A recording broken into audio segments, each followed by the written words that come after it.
Sot dua t'ju flas për çfarë pam dhe çfarë dëgjuam gjatë muajit qershor. Kur bulevardi u mbush ka njerëz nga të gjitha rrugët e jetës, kategoritë shoqërore, moshat, dhe kur një shpend i rrallë, i bukur dhe i brisht, u bë simboli i vëmendjes më të madhe globale që Shqipëria ka përjetuar ndonjëherë, brenda vetëm një muaji. Përveç videos që sapo pat, tek e cila do të kthehem më tutje, kam sjellë sot me vete edhe dy dokumente. Janë dy dokumente që mishërojnë reflektimin tim përpara pasqyrës së bulevardit të Flamingove. Dhe janë të hapura për t'u lexuar, për të analizuar, ndryshuar, në mënyrë që ta përmbushin sa më mirë qëllimin e tyre. Ky i pari është një dokument strategjik për kthesën që duhet të garantojë mandati i katërt në procesin qeverisës. I dyti është një aneks për mënyrën se si Partia Socialiste duhet ta mbështesë kthesën e mandatit të katërt. Po e nis me një episod që edhe mund ta keni dëgjuar. Qëlloi pikërisht në një nga ditët e qershorit, që një kryetar bashkie, shok i yni, njeri që i rrin kokë punës, edhe komunitetit, më erdhi shumë i acaruar me një grup qytetarësh, që i kishin dalë në protest për një problem në lagjen e tyre diku në një periferi të asaj bashkie. I kam gjetur në lum, tha, nuk kishin rrugë, nuk kishin trotuare, për ndriçim s'bëhet fjalë, vetëm gropa, ferra, plera, i bëra me rrugë, tha, me trotuar, me drita, me pemë, u bëra kopësht, u vura dhe stola, po janë mos mirënjohës. Ai shok dhe koleg të dashur miq, jemi ne të gjithë. Se për secili prej nesh e ka menduar, qoftë dhe një herë atë fjalë të keqe, kur i ka ardhur shpirtin majt hundës, në marrëdhëniet e punës me popullin. Qoftë me dikë, qoftë me diçka, shpesh me disa, ka menduar që janë mosmirënjohës. Pikërisht kjo fjalë është piknisja e perspektivës së re që na duhet. Sepse pikërisht në përmbajtjen e saj gjendet kuptimi më i gabuar i fazës re ku ka hyrë Shqipëria. Prandaj dua që t'ua them unë që në fillim, duke shfrytzuar këtë rast drejt në sy atyre që protestuan dhe kryetarit bashkisë. Atyre që dolën në bulevard gjatë qershorit dhe atyre që kanë protestuar në heshtje, apo me zë, vetëm apo me tjerë, kudo në për Shqipëri, apo jashtë Shqipërisë, jo vetëm gjatë qershorit, po qysh pas zgjedhjeve të qershorit kaluar. Ju nuk jeni mosmirënjohës, ju jeni matësiri i standardeve tona. Ju atje në periferinë e një bashkie nuk protestuat kundër atyre që krye bashkiaku kishte bërë për ju, as kundër atij vetë, Ju që mbushët bulevardin dhe rrjetet sociale me protestën tuaj, nuk protestuat kundër Shqipërisë që ne ndërtuam gjatë 3 mandateve të para, dhe këtu po ndaj pak, posaçërisht ata, jo të pakt, që ishin votues, mbështetës, apo dhe antarët Partisë Socialiste, po dhe ata që gjatë ditës ishin punë në shtetit, dhe mbrëmje shkonin protest. Ata nuk dolën në bulevardin e Flamingove për të mohuar transformimin e Shqipërisë, për të sulmuar qeverinë, apo për t'ju bashkuar këngës Rama jepe dorëheqjen. Ata që votuan për ne në qershorin e shkuar, dolën dhe u bashkuan me tjerët, edhe kur protesta drejtohej kundër meje, sepse forca e saj përgjithëse ishte më imponuese mbi ta se sa figura ime. Ata të administratës ku plot mund mos kenë votuar për ne, dolën dhe ata me tjerët, sepse Shqipëria e re që ne kemi ndërtuar nuk jeton me hijenës vjetrës, kur njerëzit flakeshin nga puna e shtetit, me farë dhe me fis, se shkonin në një takim tonin në opozit, se shkonin protest kundër qeverisë, as që nuk bëj fjalë. Të gjithë bashkë ata qytetarë u mblodhen aq të shumtë aty, kur sorrat dhe korbat nuk e kishin nxjerrë ende kokën, sepse I çoi një nevojë e thellë,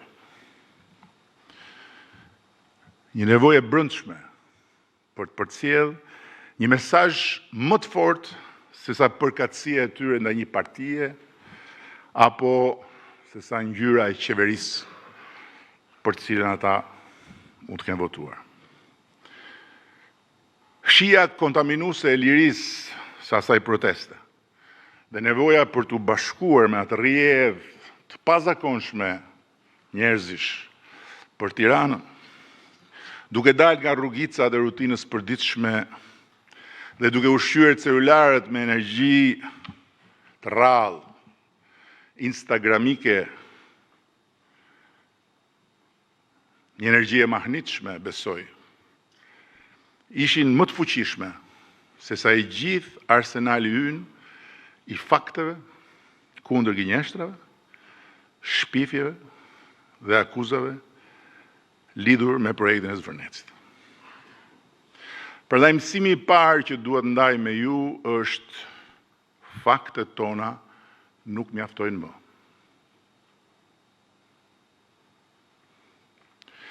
Sepse në Shqipërinë që ne transformuam rrënjësisht, njerëzit nuk jetojnë më as me kënaqësinë e ndryshimeve që ndodhin, as me inkurajimin nga gjërat që ndërtohen. Siç ndodhte deri dje.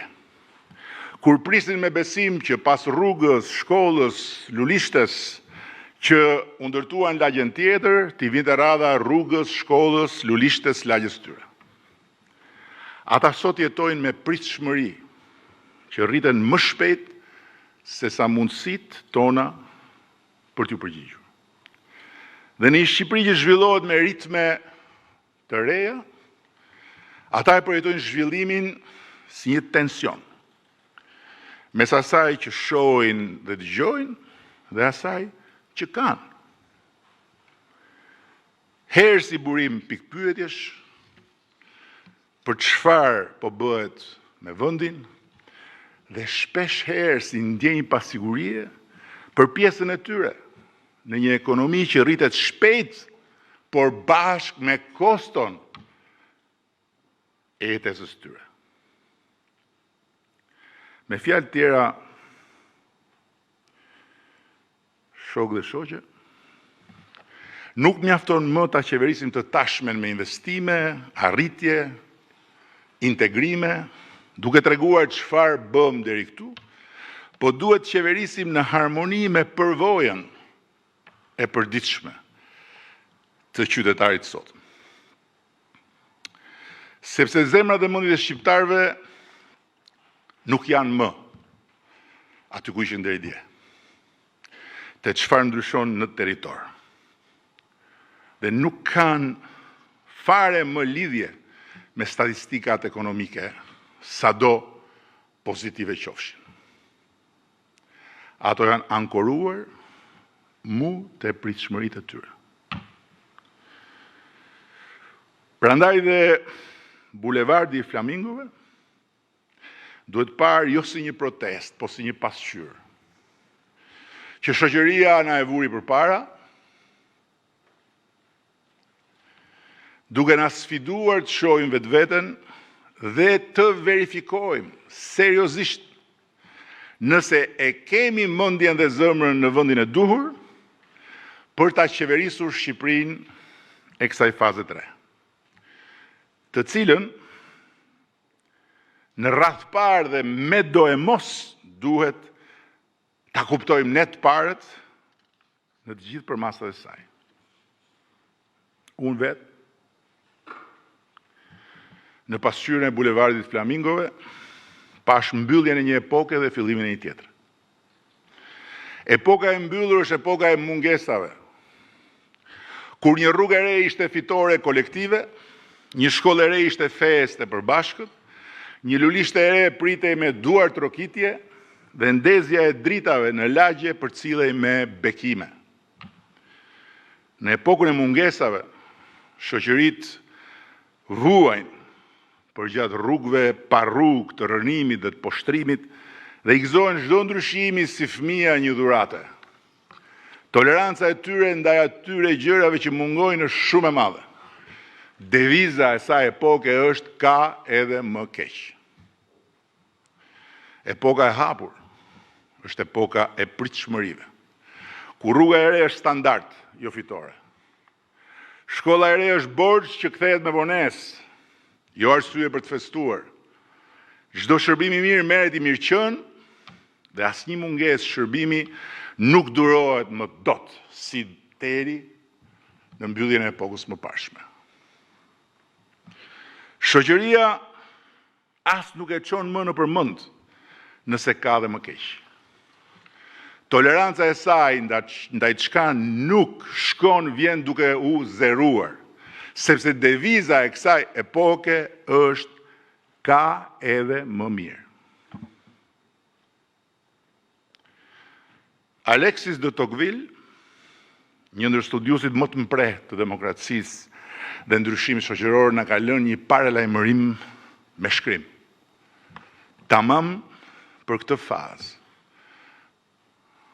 ku kemi hyrë. Çasti më i rrezikshëm për një qeveri vjen pikërisht kur ajo ka nisur të ndryshojë gjërat. Dhe shembujt e ndryshimit që ne kemi sjellë në këtë vend janë të panumërt në çdo drejtim. Ndërkohë që rreziku për të cilin ai shkruan është tani më fare i lexueshëm. Për 100 e kusur vjet në Shqipëri nuk ishte hetuar, dhe aq më pak pastaj gjykuar në mënyrë të pavarur, një i vetëm zyrtar i lartë. 100 e ca vjet, asnjë.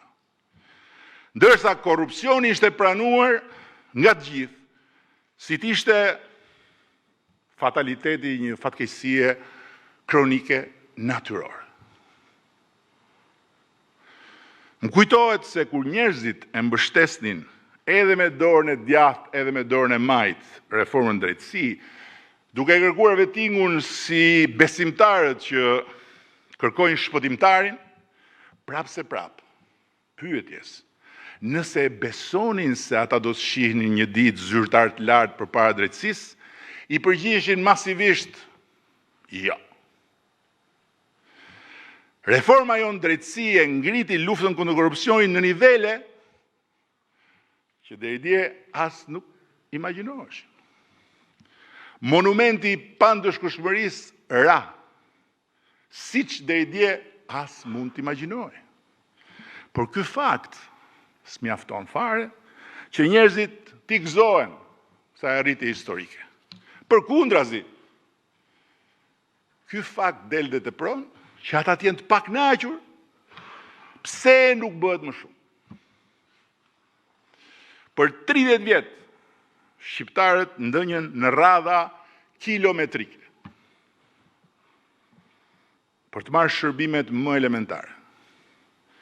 Duke pritur në shi, duke pritur në diell, një dokument të rëndom, certifikat lindje, duke u shtyrë për të paguar dritat që me zivinin, apo duke ardhur nga jashtë, për të kaluar gjysmën e pushimeve në për sportele, që ngjanin si ato dyert e urbanit kur futet gjithë dynjaja, në kohën kur akoma ishin turnet e kombinatit tekstileve. Por e kishim pranuar atë realitet. Sigur t'ishte një trashëgimi e patundshme. Sot, 95% e shërbime publike në Shqipëri merren nga celulari, falas, dhe merren nga çdo pikë e botës. Por ky fakt nuk mjafton fare që njerëzit t'i tolerojnë më lehtë shërbimet që ende çalojnë. Përkundrazi, del dhe tepron që toleranca e tyre të jetë thuajse zero.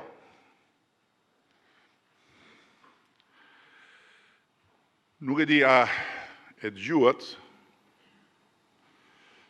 kur tregova një ditë rastin e të ëmës një shokut tim, gjyshe 80 ca vjeçare. Edhe ajo doli në protestë.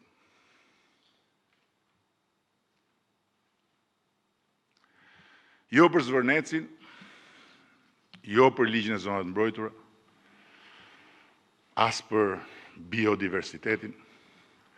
Doli nga që sa herë i duhej të vizitohej në poliklinik për një smundje kronike, ngrihej pas bardhur dita, bashkë me të moshuar tjerë, për të zënë radhën, sepse mjeku në atë poliklinik shkonte vonë dhe rrinte 2-3 orë. Ne mund t'i tregojmë tani asaj gjyshe sa spitale kemi ndërtuar, sa pajisje kemi blerë, si ka ndryshuar si nata me ditën sistemi ynë shëndetësor, krahasimisht me kohën kur morëm detyrën. Të gjitha këto. Dhe gjithçka mund t'i numërojmë asaj për punët e panumërta që ne kemi bërë për shëndetësinë, janë fakte, si drita e diellit. Por fakti i saj është përvoja. E asaj radhës në poliklinik, kur dielli s'ka dalë akoma. Dhe kur faktet tona përplasen me përvojën e gjyshes, ne nuk mund t'i kërkojmë asaj të ndryshojë përvojën. Duhet ndryshojmë ne, që zëri i saj të dëgjohet, halli i saj të qahet, përvoja e saj të ndryshojë dhe ajo ta shohë që shteti nuk nis dhe nuk mbaron tek tarbjati i mbrapsht i një mjeku. Përndryshe, të gjitha ndryshimet që kemi bërë për shëndetësinë do mbeten aty. Fakt. I pamoshëm. Po ne nuk do jemi më këtu. Nëse vazhdojmë të besojmë se mjaftojnë investimet dhe faktet e përparimit, që njerëzit vazhdojnë ta investojnë besimin e tyre tek ne. Pa ndryshuar diçka domethënëse në cilësinë e përvojës së tyre me shtetin. Përsëri këtu na vjen në ndihmë Tocqueville. Abuzimet që zhduken e bëjnë më të padurueshme peshën e abuzimeve që mbeten. Kur fryma e përparimit bëhet e qëndrueshme dhe zhvillimi i pandalshëm, pritshmëritë e qytetarëve nuk ulen, por rriten. Dhe rriten më shpejt se shpejtësia e ndryshimit. Asnjë sukses nuk e ul kërkesën, vetëm e rrit. Me këtë sy, duhet parë dhe videoja që u shfaqa në hyrje të kësaj fjale. Kur ne morëm detyrën, pyet priteshin, si t'ishin në agresionin e një ushtrie alienësh, në formë sharrash elektrike, dhe kafshët vriteshin për epshet shtazarake të gjahtarëve të huaj dhe shqiptar. 50.000 vrasës që hynin me çifte, pyll më pyll, e lagun më lagun, sikur Shqipëria t'ishte një rezervat jashtë hartës së qytetërimit. Ndërsa për pirgjet me kufoma, shpendësh lagunave që pastaj shiteshin në për restorante, shkruan të ndonjë revistë ndërkombëtare e natyrës, po maazallah se ngrihen ndonjë zë që të dëgjoj për te ndonjë kronike televizive para lajmeve për motin. Në një vend ku shoqëria vuan të mungesat e veta të mëdha dhe ku vritej statistikisht një njeri në 3 ditë, nuk kishte se si të kishte ndonjë pritshmëri optimiste për jetën e kafshëve. Në një dekadë ne kemi bërë për florën dhe faunën e Shqipërisë një përmbysje historike të vizionit, të qasjes, të administrimit, me rezultate të pamohueshme. Bëm ligjin e parë të integruar me standardet e Bashkimit Evropian për zonat e mbrojtura, dhe në këtë dekadë zgjeruam në mënyrë të ndjeshme si asnjë vend tjetër në rajon, sipërfaqen e tyre, shtuam kategoritë e mbrojtjes dhe e kthyem mbrojtjen e natyrës nga një thirrje sporadike në një sistem administrimi. Një parantezë këtu, ndryshimet e vitit 2024. Le ta mbaj shënim kush e dëgjon. Në atë ligj u përdorën pa pushim, dhe vazhdojnë, si benzinë, për zjarrin e protestës nga individ me agjendat e tyre politike, përfshirë dhe disa eurodeputet, që në rastin më të mirë nuk e kanë lexuar fare çfarë kemi ndryshuar, ndërsa në rastin më të keq kanë dashur ta besojnë rolin e viktimëve të imperializmit amerikan. Por e vërteta është se ato ndryshime janë bërë në përputhje me direktivën europiane. Dhe fatmirësisht, nuk është këtu fjala ime kundër fjalës së atyre që mendojnë ndryshe, po ka një proces në zbatim të kalendarit negociatave, ku do skanohen 1 për 1 me Komisionin Evropian për ta përputhur krejt atë ligj 100% me direktivën e BE-s edhe ato ndryshime. Kështu që ky konflikt i stisur do zgjidhet për bukuri në rrugën e negociatave, ku nuk kalon asgjë pa miratimin e Komisionit. Tani, le të ngrej dorë një vetëm këtu, në këtë sallë, jashtë mureve të kësaj salle, kudo në Shqipëri, apo jashtë kufive të Shqipërisë, dhe të thotë, po unë e kisha imagjinuar, në kohën e koreve shurdhuse të sharrave elektrike dhe atyre shkulmuse të çifteve shfarose, se do vinte një ditë kur po në të njëjtin bulevard, ku në atë kohë sharrash dhe çiftesh protestuesit vriteshin si shpendët e lagunave me plumba nga dritarët e kryeministrisë, do vërshonte një protestë masive qytetare për fatin e biodiversitetit të një lagune të vendit.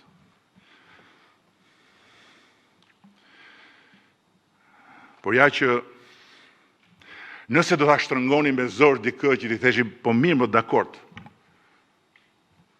parafituroje kur mund vijë ajo ditë, ka shans që të thoshte se ajo ditë do të vinte kaq shpejt.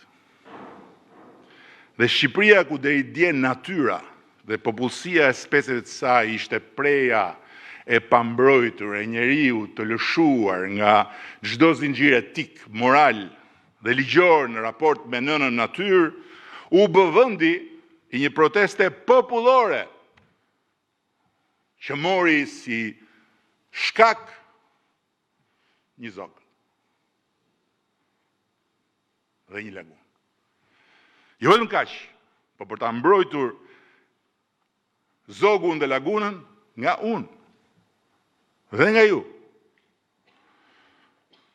që biodiversitetit i kemi kthyer për kushtimin e ekzekutivit dhe të legislativit me rezultate as pak modeste. Mos mirënjohje, asnjë mënyrë jo. Edhe këtu, Chelsea, na jep ai që e kuptoj shumë herët dhe shumë më qartë se shumë tjerë, Tocqueville prap. Pakënaqësia nuk rritet thjesht në një realitet ku njerëzit e kanë humbur shpresën, por rritet mbi të gjitha aty ku shpresa është rritur më shpejt se realiteti. Sepse kur një shoqëri bindet nga vetë fakti se ndryshimi po ndodh, duke e prekur me sy që ndryshimi është i mundur, çdo gjë që ende nuk ka ndryshuar i duket e padurueshme. Bulevardi i Flamingove është prova më shëmbullore se shqiptarët nuk e krahasojnë më Shqipërinë me vendin e mungesave nga ku ne të gjithë bashku u nisëm me bekimin e tyre, po me vendin e mundësive ku ata mezi presin të mbrin. Prandaj, nuk na vlerësojnë më, vetëm për çfarë kemi ndryshuar.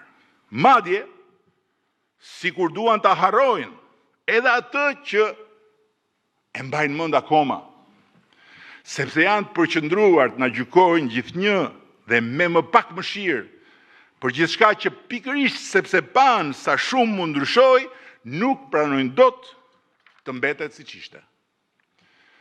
Prandaj, shok dhe shoqe, udhkryqi për cilin kam folur edhe më parë, po as jam kuptuar si duhet, as kam qenë në gjendje ta perceptoj sa duhet përpara se ta shikoja veten te pasqyra e bulevardit të Flamingove, është ky. Ne e nxorëm Shqipërinë nga epoka e mungesave. Ne dhe askush tjetër.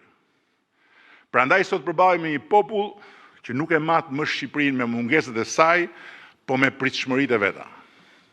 Një popull që nuk na vlerëson më sa do të donim ne për gjithçka kemi bërë deri këtu, po na kërkon llogari më shumë se sa do donim ne për gjithçka që mbetet për t'u bërë. Një popull që bezdiset kur i tregojmë nga sa poshtë jemi nisur për t'u ngjitur deri këtu dhe që na tregon se sa lart do të jetë papritur kohën që duhet për t'u ngjitur. Me ne ose pa ne. Dhe ka drejt. Pik, ka drejt. Kush përpiqet ta zvogloj apo ta relativizoj për masën e kësaj drejte, që na e tregoi bulevardi i Flamingove, do zvoglohet dhe do relativizohet deri në irrelevancë. Madje, sa më i madh dhe i fortë jesh përballë kësaj drejte, aq më rrezik je. Nëse nuk e kupton se kjo e drejtë është më e madhe dhe më e fortë se sa ti, qofsh dhe vetë Partia Socialiste, apo u quajtsh edhe Edi Rama po deshe. 3 mandate me radhë, ne folëm me gjuhën e fakteve,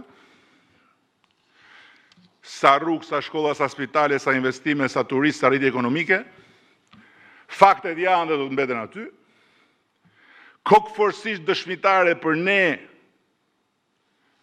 që e transformuam këtë vend deri këtu, nga një realitet që bënte lajm vetëm për keq, me një shtet në gjunjë që s'kishte as drita, se gjysma paguante edhe për gjysmën tjetër, dhe me një emër të përbuzur, të shpërfillur ndërkombëtarisht, në një destinacion të dëshiruar, me një flamur ndërkombëtarisht të respektuar. Por kjo është histori. Ne jemi aktualitet. Kjo është histori. Në pasqyrën e bulevardit të Flamingove, unë pash një të vërtet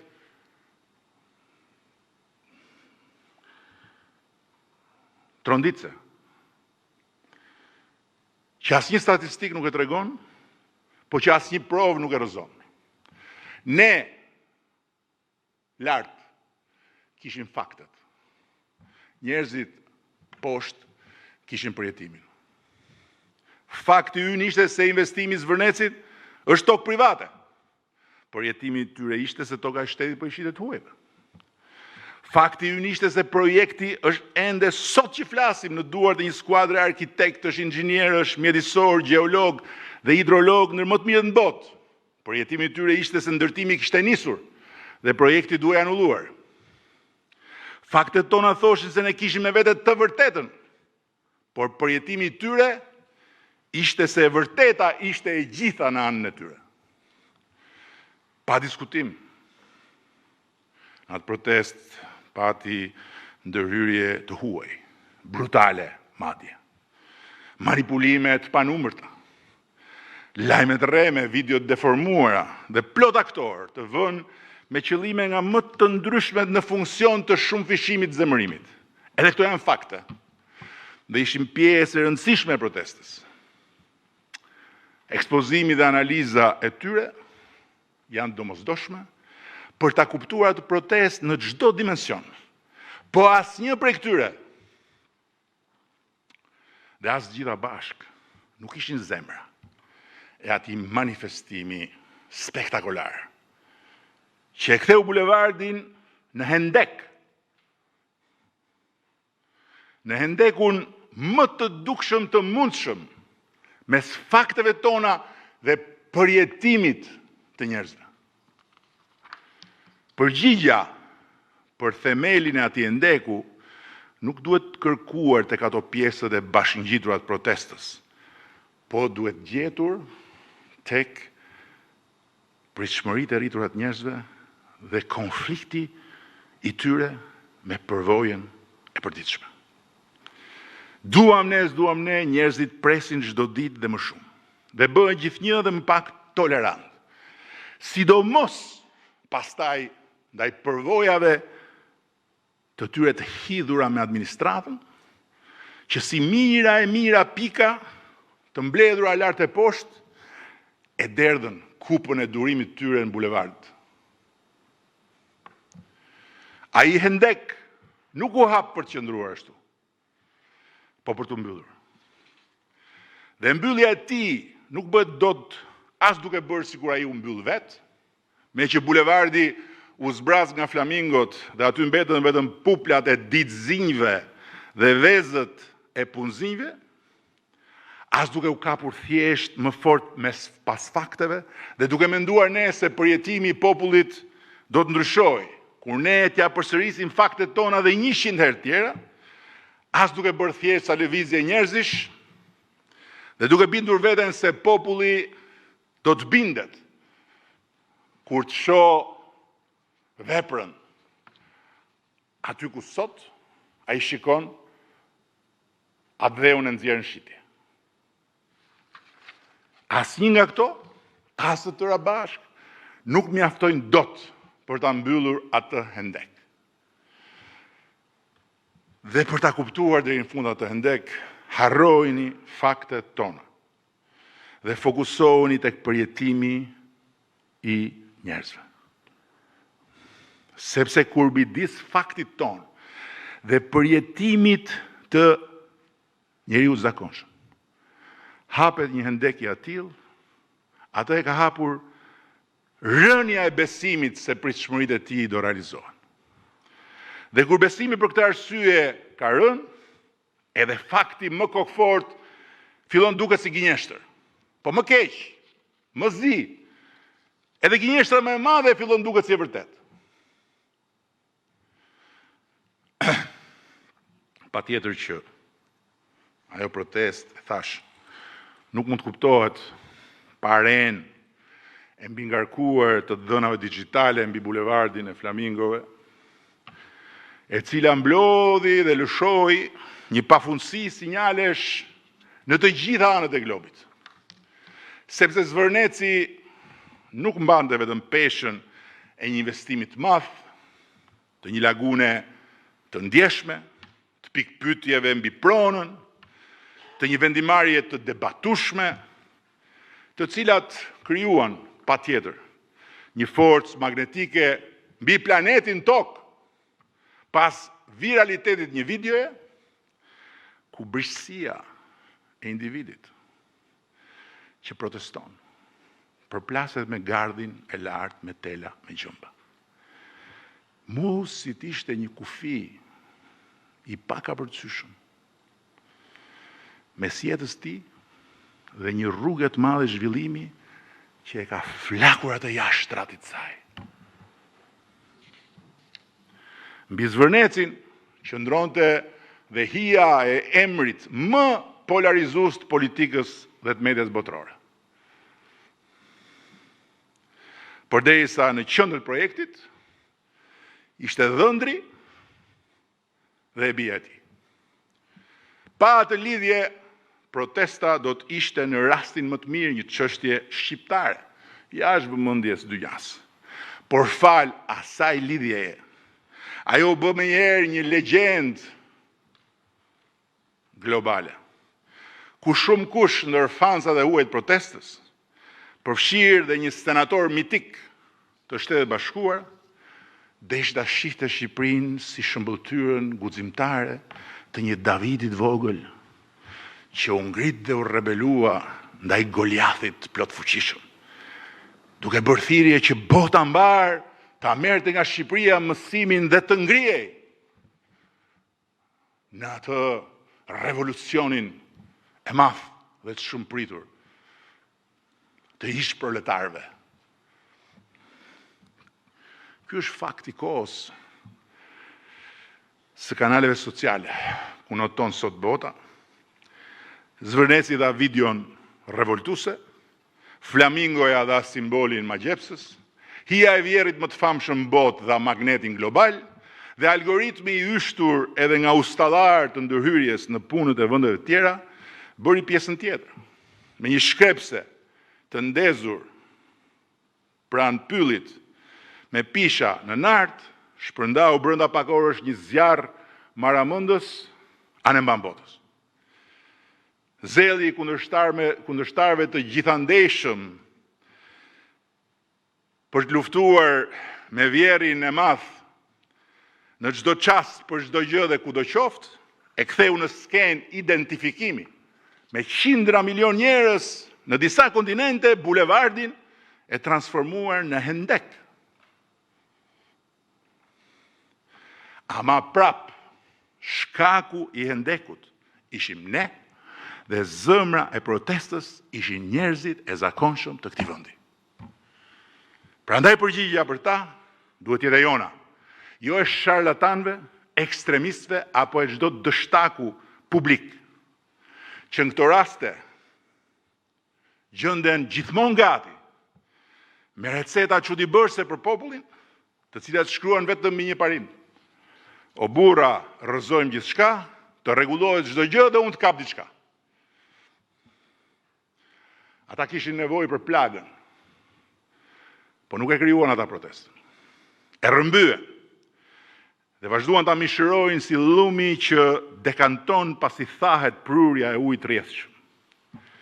Tani vazhdojnë të kruajnë plagën me nervozizëm, duke u mbledhur si pupla të zeza mbi bulevard apo rrotull parlamentit, pasi zemra e protestës ka ikur, ka shtektuar bashkë me flamingot. Ata nuk janë armiqtë e Shqipërisë. po bijt verbër të saj, që në shumicën e tyre ecin pa ditur ku shkojnë dhe as nuk e kanë haberin se janë njëkohësisht mishi për top i armiqve dhe dashakëshimve të huaj të Shqipërisë. Në radhë parë atyre shtetëror, që lëshuan përmes rrjes digjitale breshëri masive avatarësh në profile falso, të cilët tani më i kemi të dokumentuar. Po çfarë interesi kanë ustallarët malinj për Shqipërinë? Zero. Zero. As për qeverinë, as për opozitën, as për popull. Zero. Vetëm kaosin dhe rënimin e besimit që shqiptarët të mos i besojnë më askujt. As shtetit, as medias, as drejtësisë, as parlamentit, as Europës, as njëri tjetrit. Sepse një vend pa besim është i pambrojtur dhe një demokraci pa besim është një shesh për çdo përshesh. Fakti që për herë të parë Shqipëria përjetoi shijen e stërkeqe të dasisë fetare dhe të urrëties etnike, të cilat u manifestuan për turpin e të gjithëve ne në rrugën e protestës, ishte drejt për drejt objektivi i operacionit të tyre. Shënjestrimi i kombit hebre me një antisemitizëm të panjohur për Shqipërinë deri në atë moment, që shkoi deri tek shkulja e flamurit të ambasadës Izraelit, edhe ajo e nxitur nga element të huaj, që në atë rast ishin fizikisht rrotull dhe shfrytzuar një tuf nga të verbrit vendor, ishte përdhunimi publik i kujtesës së shenjtë të atyre familjeve shqiptare, në shumicë muslimane, që i dhanë lavdi dhe nder për jetë Shqipërisë, duke marrë në mbrojtje hebrejt me jetën e tyre dhe duke i treguar Europës së madhe, të pasurve dhe të fuqishme, se një vend i vogël, i varfër dhe i dobët, u bë busulla e mbetur morale e një kontinenti të tërë.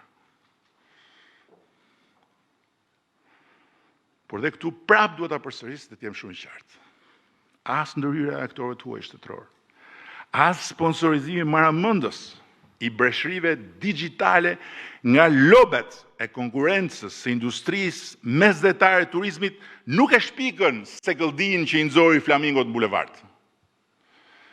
Ata pa diskutime shfrytzuan egërsisht atë sekëldi dhe u përpoqën shumë ta kthejnë në një zjarr të pakontrollueshëm.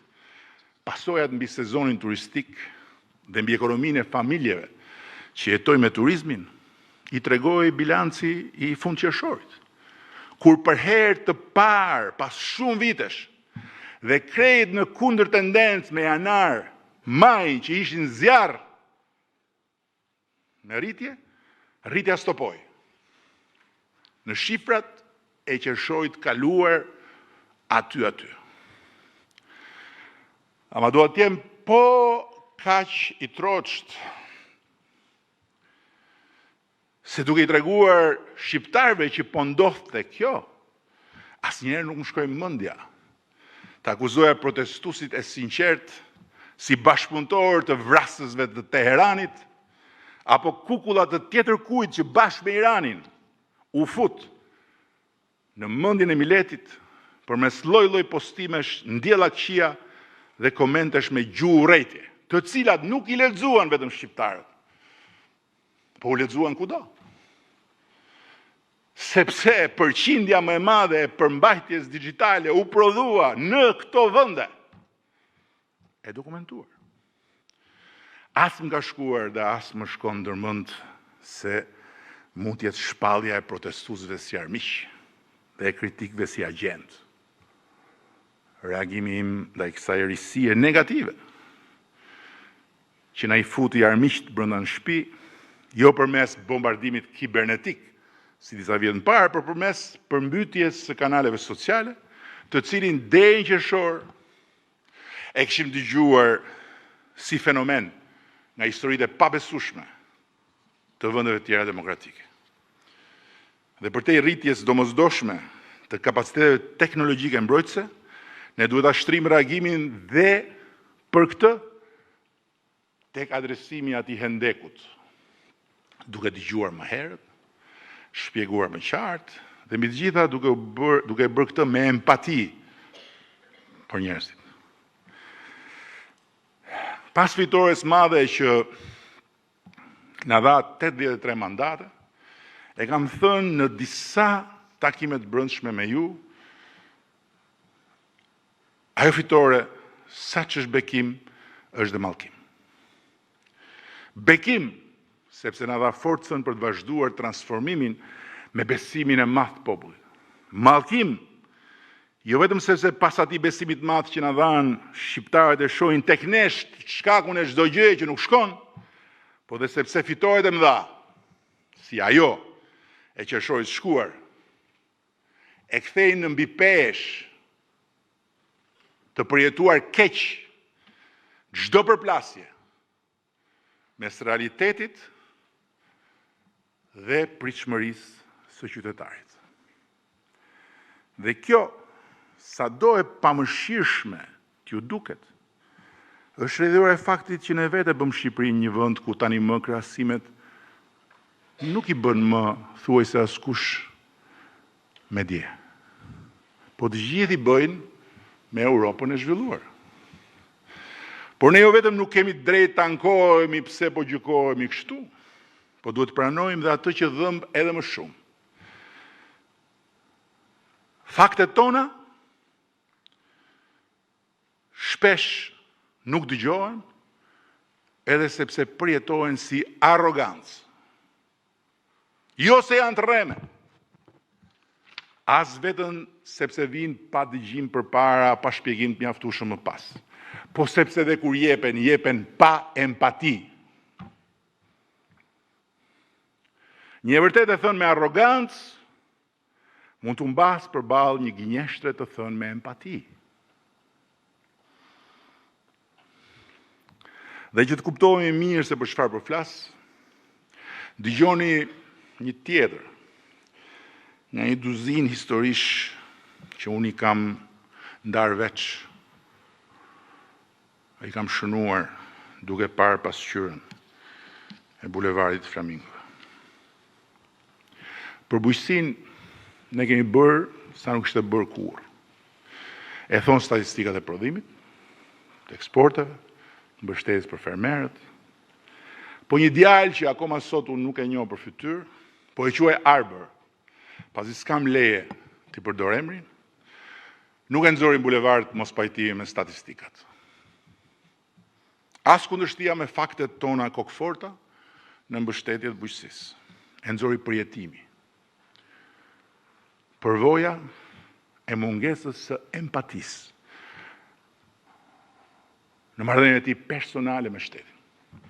Ai është një fermer nga një fshat I Lushnjës, ka 8 vjet që merret me bujqësi, e nisi me 1 hektar manafera, krijoi një shoqëri bashkëpunimi bujqësor, kaloi te kajsit e një varieteti të patentuar dhe sot ka 12 hektar me kajsi. Ka lidhur marrëveshje me një kompani të madhe italiane dhe ka përgatitur një plan biznesi për 1.5 milion eurosh për të investuar në 80 hektar tokë publike në Vlorë, plan të cilin e ka çuar Ministrinë e Bujqësisë. 3 vjet. Priti përgjigje. 3 vjet. Priti përgjigjen, jo tokën, përgjigjen. As po, as jo. As bëhet, as nuk bëhet. Riprit.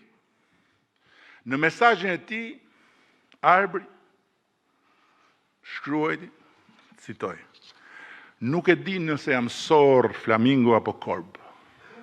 Jam një katunar që e dua sadopak këtë vend. Unë fola me të, Po në atë pasqyrën e bulevardit Flamingove ishim plot si ai. Ku më pash se sa e padurueshme është bërë për njerëzit mungesa e empatisë së njerëzve të shtetit. Arroganca e zyrtarëve pa gjak, që u flasin sikur të kenë karrige në vend fytyrës, ndërkohë që fytyrën e kanë parkuar në vend të prapanicës. Dhe këtu s'po flas fare, hiç, për ata që u kërkojnë dhe lek, se pasaj është fjalim vete ky. Dua ta dëgjojnë të gjithë arbërit e atij bulevardi, se nuk janë as sorra, as korba. Ata janë Flamingo. Sepse Flamingo nuk është kush na jep të drejtë gjithnjë, po kushdo që na kujton të drejtën që ka për të na kërkuar llogari. Flamingot janë revolta e brendshme paqësore e qytetarit, sorrat janë balta e pështirë e sharlatanit. Flamingot janë kërkesa legjitime e llogarisë qytetare, korbat janë jargët e urrejtjes ekstremiste. Flamingot janë njerëzit e krijimtarisë, punës, të djersës, që kërkojnë më shumë nga ky vend dhe më shumë vend në zhvillimin e këtij vendi. Sorrat dhe korbat janë dështak zemrakët politik dhe mediatik. Kemi njohur nga këta se kemi kontribuar dhe ne pra tuf njerëz dhe mlefeve dhe të hakmarrjeve, që nuk duan ndërtojnë asgjë, po vetëm që gjithçka të rrëzohet. Flamingot na treguan plagën që ta mbyllim ne. Sorrat dhe korbat e kruajnë plagën që ta mbajnë sa më gjatë hapur. Flamingot kërkojnë provën e empatisë sonë. Korbat kërkojnë gjak nga çdo provë e punës dhe e mundit tonë. Flamingot na treguan dhe unë po ju rikthej tek historitë e mia me një histori që besoj e keni parë të gjithë. Dje. Atë nënën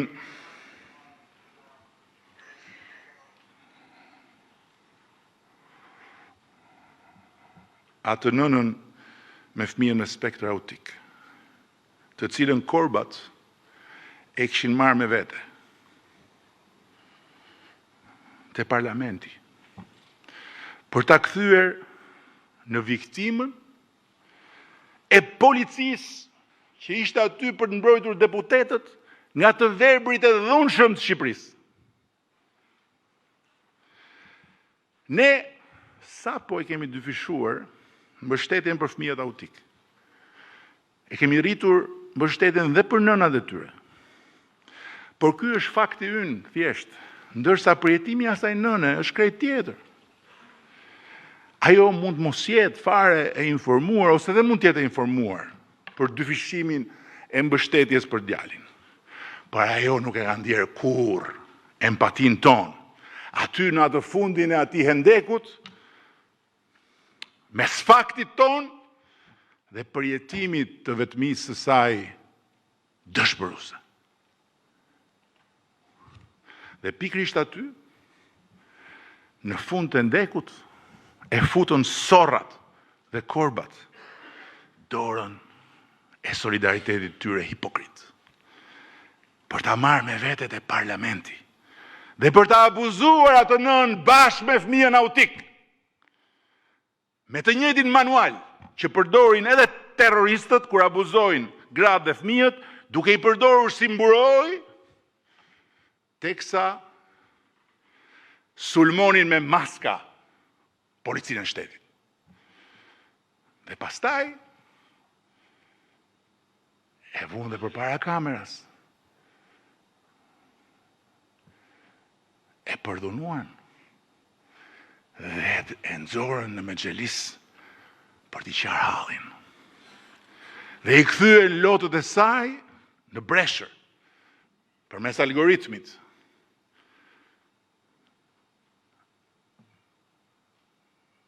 Pastaj, e la në fatin e saj dhe u nisën për ke mikrofonin në bulevard. Njësoj si dha skuthat e zinj që i kemi parë në përdorimin e këtij manuali, që çojnë të tjerët mish për top dhe pastaj kërkojnë solidaritet për të shkretët njerëz, duke mbajtur fjalime dhe duke kërkuar që Zoti të dënoj terroristët në pushtet në emër të viktimave të shtetit policor. Të dashur deputet dhe ministra, flamingoja mund të dalë kundër nesh në protest dhe tjetë aleati ynë natyral i kësaj epoke të re. Sorat mund të vinë edhe rrotull nesh, edhe rrotull flamingove, po në fund tek plaga e hapur bashkë me korbat e kanë shpirtin. Prandaj vija e re ndarëse e kësaj epoke të re nuk kalon mes atyre që dolën dhe atyre që s'dolën në protest, po kalon mes atyre që duan ta bëjnë Shqipërinë më të mirë, edhe me ta. Dhe që Shqipëria të jetë më e mirë edhe për ta. Dhe atyre për cilës Shqipëria është më e mira, kur është e mirë vetëm për ta, dhe bëhet më njëherë më e keqja, kur ajo bëhet më e mirë pavarësisht nga ata. Për arbrit, fermerin e kthyer në flamingo, Shqipëria po u jepte të huajve ato që administrata shqiptare nuk dënjonte as t'ia thoshte qartë. Nëse mund t'ja jepte ose jo atij. Një djalë i Shqipërisë që po kërkonte prej 3 vjetësh tokë për ta bërë më të mirë këtë vend, edhe me punën e tij, duke e bërë vendin më të mirë edhe për familjen e tij. Ai nuk e mbante më vetëm. I kishte plasur shpirti dhe shkruante në protesta në mesazhin e tij. Lek për rishfet unë nuk kam dhe as e kam çuar ndërmend, sepse edhe këto vonesa e dim se për çfarë bëhen. Kur fola me të, i shpjegova situatën, me procedurën, ndalimin që ne ja kemi bërë dhënies me qerat të tokave të papunuara publike në bujqësi, pasi në vitet e para të qeverisë son, u dhanë qindra e mira hektar të atilla dhe u kthyen në letra për lloj-lloj pazarxhinsh, duke krijuar dhe konflikte me bujqit. Por, që do? Këto fakte ai dëgjoi pas 3 vjetër. Dhe unë ndjeva si ai që s'thuhet kur ja shpjegoja. As morë mundimin t'ja shpjegojmë si dhe sa duhet 3 vjetë, dhe la në ajër, madje i krijuan dhe idenë poshtruese, që mbase duhet paguante lek për një gjë që s'bëj.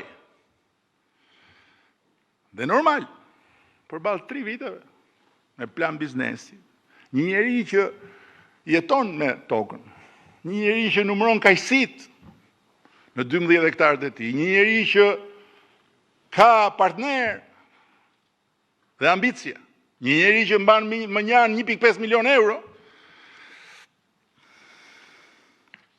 çdo shpjegim që ti mund t'i japësh, pasi ai ka dalë në protest, nuk tingëllon si justifikim. Tingëllon si një arrogancë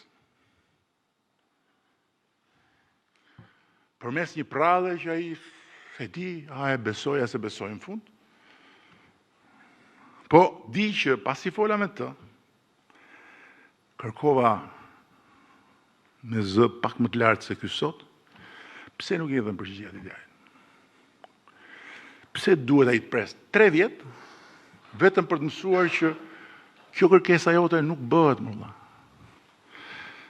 Sepse halli nuk bëhet më i vogël kur nuk zgjidhet me një jo. Po bëhet më poshtrues kur mbetet as po, as jo. Pas sa orësh, vjej mesazh. Me screenshot.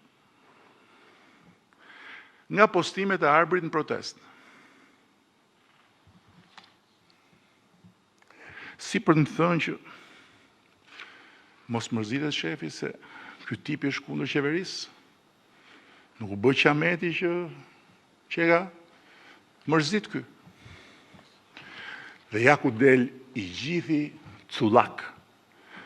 Jo problemi që kanë flamingot me ne, por problemi që kemi ne me veten. Si bartës të ati besimit të mishëruar në 83 mandate.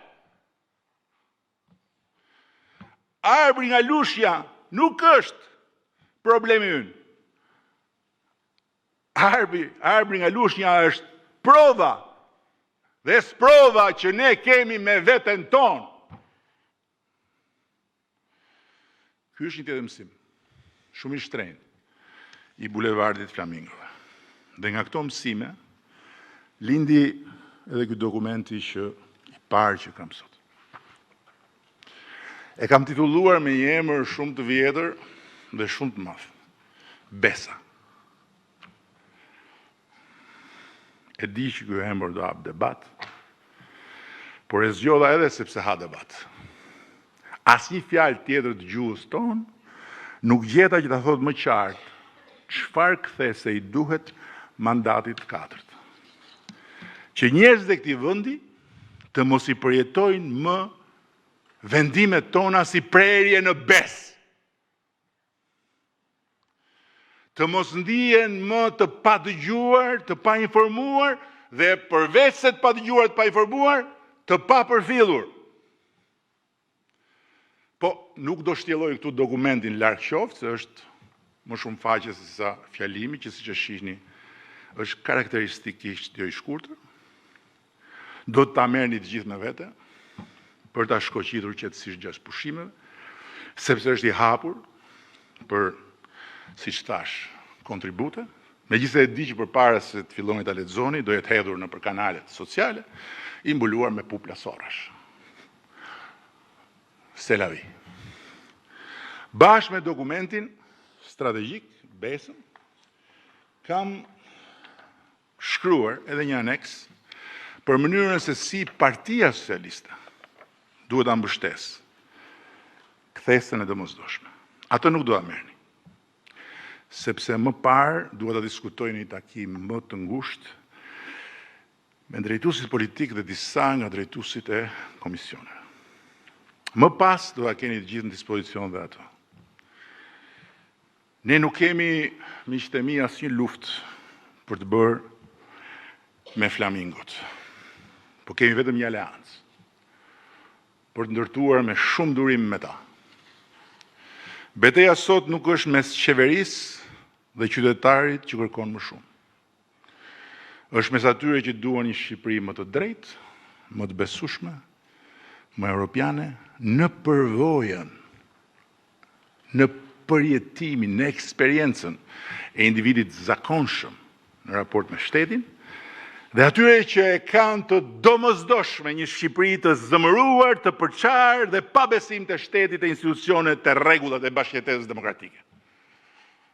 Atyre që i patë edhe dje të grumbulluar si një grup i vogël sorrash tek foltorja e parlamentit.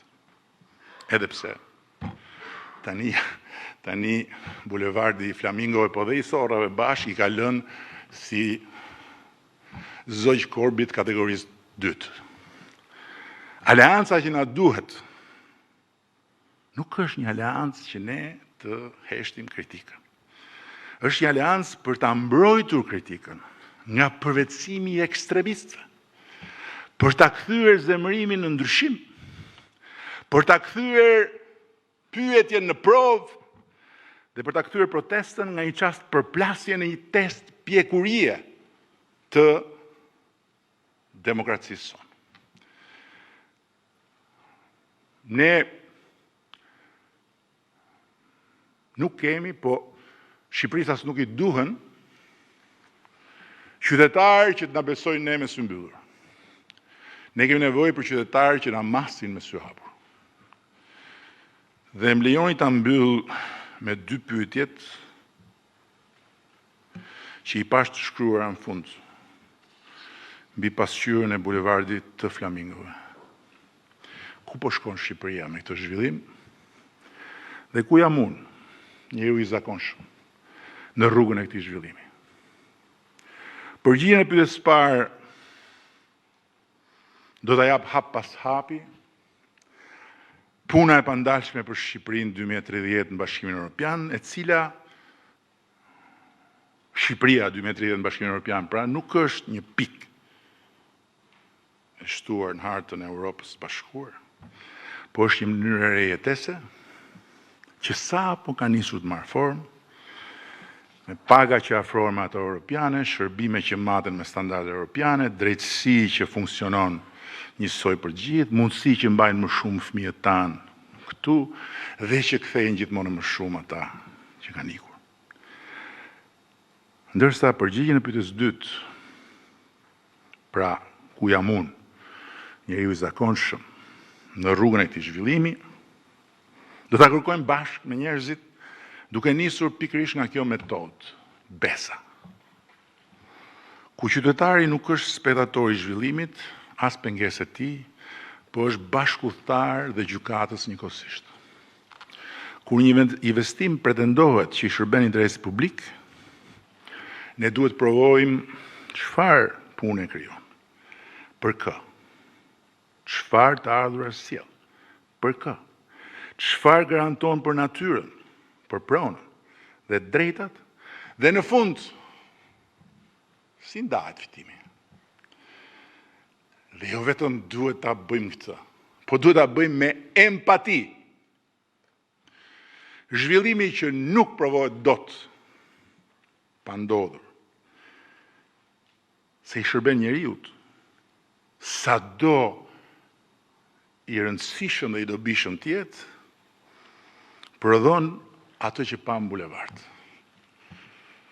Të huajsimin e njeriut në raport me zhvillimin. Zhvillimi nuk bëhet mbi apo rreth qytetarit, po bëhet bashkë me të dhe për të. Kjo është ajo që përsëri na nxjerr jo vetëm tek faktet, por tek empatia në radhë parë.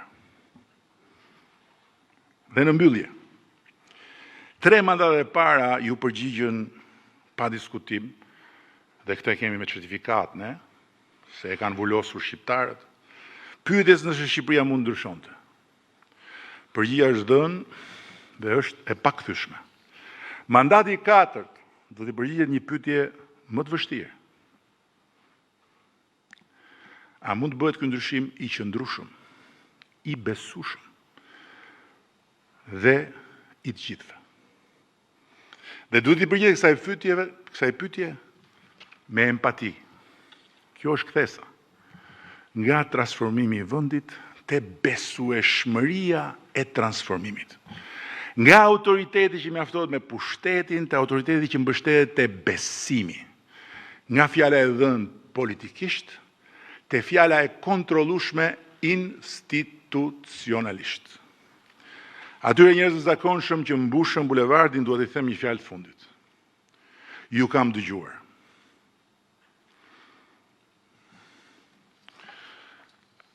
Flamingot nuk i mban në lagun as gardi, as dekreti. I mban vetëm ujë i qetë. Kur uji trazohet, ngrihen, ikin, dhe kthehen vetëm kur e gjejnë ujin ashtu siç e duan. Kështu është dhe besimi i një populli. Nuk vritet me një krisëm, largohet kur trazohet uji. Dhe nuk kthehet me thirrje, po vetëm kur gjen ujin miqësor. Puna e mandatarit katërt është një dhe e vetme: të mbledhim nga të gjitha burimet, ujin e trazuar të besimit dhe ta bëjmë këtë me empati. Dhe flamingot do kthehen. Rilindja 2.0 është emri që ne i vumë ciklit të ri politik. Besa është metoda për ta kthyer atë cikël në një përvojë të re për qytetarët e Shqipërisë.